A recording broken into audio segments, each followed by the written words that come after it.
Test হয়, আর ওদিকে কয়লার আঁচে করলে আরও সুন্দর লাগে। আমি আর কয়লা কোথায় পাবো, এই জন্য গ্যাসের আঁচে ইয়ে করে নিচ্ছি। তারপরে আমি তোমাদের পরের স্টেপটা দেখাচ্ছি। চিকেন তো অনেকভাবে খেয়ে দেখেছো, কিন্তু এইভাবে করে খেয়ে দেখবে, দারুণ লাগে টেস্ট। এটা হচ্ছে চিকেন ভর্তা। কষা মাংস অনেক রকমভাবে খাওয়া যায়, আমার ছেলে তো এই জিনিসটা খুবই পছন্দ করে। আর আমাকে বলেছে আজকের মা একটু বানিয়ে নেবে। প্রথমে 200 গ্রাম চিকেন নিয়ে এসছে, আর এরকম পিস করে একটু লেবুর রস ধুয়ে নিয়েছিলাম আগে, আর লেবুর রস মাখিয়ে রেখেছি। এর থেকে দেখতে পাচ্ছি অনেকটা জল বেড়েছে। আর এদিকে কড়াতে জল গরম করতে দিয়েছি, এবার চিকেনটা সিদ্ধ করব। এই কড়াতে জল গরম করতে দিয়েছি, এর মধ্যে একটু সামান্য লবণ দেবো আর সামান্য একটু তেল দেবো। দেখতে পাচ্ছ লবণ আর তেল দিয়ে দিয়েছি। এবার চিকেনগুলো দেবো।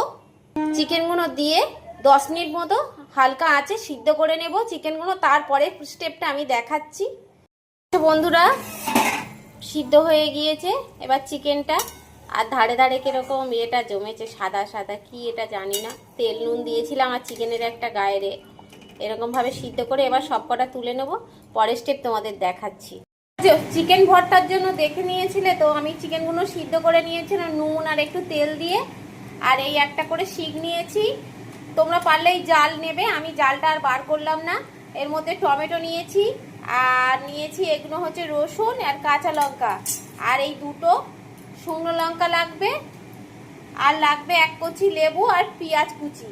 আর রসুনগুলো একটু পুড়িয়ে নেব, এগুলো সব পুড়িয়ে নেব একটু করে। তারপরে মাখাটা পরের স্টেপে তোমাদের দেখাচ্ছি। আর চিকেনগুলো দেখতে পাচ্ছ পুরো সিদ্ধ করেছি, একদম নরম হয়ে গিয়েছে। আর এরকম করে গেঁথে নিয়েছি।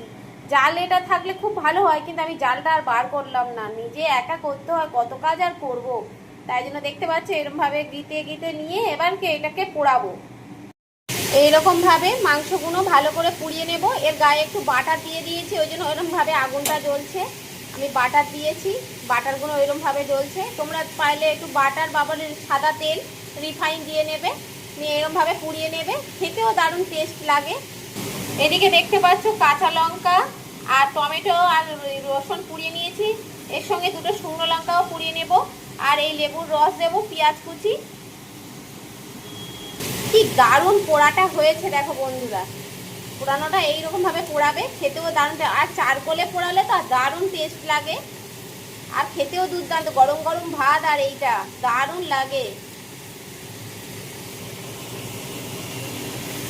তার জন্য চিকেন পোড়ানো হয়ে গেছে, শুকনো লঙ্কা, এদিকে হচ্ছে লেবু, কাঁচা লঙ্কা, রসুন কুচি সব পোড়ানো হয়ে গিয়েছে দেখতে পাচ্ছ।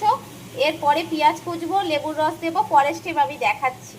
চিকেনগুলো ভালো করে কুচে নিয়েছি, ধনেপাতা কুচি আর লঙ্কাগুলো মেখে নিয়েছি। এর মধ্যে কাঁচা সর্ষের তেল, লবণ আর এই টমেটোটা ভালো করে ফাটিয়ে নিয়েছি, আর পেঁয়াজগুলো এরকম কুচি কুচি করে কেটে আর দিয়ে লেবুর রস দিয়ে দেবো, দিয়ে ভালো করে মেখে নেব। এইভাবে চিকেন ভর্তাটা ভালো করে মেখে নিতে হবে। আর যত সুন্দর মাখা হবে টেস্টটা ততই, হাতে মাখা জিনিসগুলো খেতেও সুন্দর হয়। আমার মাখা কমপ্লিট হয়ে গেছে, দেখতে পাচ্ছ চিকেন ভর্তা রেডি। আর চিকেনগুলো এরকম ভাবে গুঁড়ো করে নিতে হবে, বড় বড় থাকলে এটা খেতে ভালো লাগবে না। একটু বাটারও দেওয়া ছিল। আর দেখতে পাচ্ছ রেডি হয়ে গেছে আমার চিকেন ভর্তা।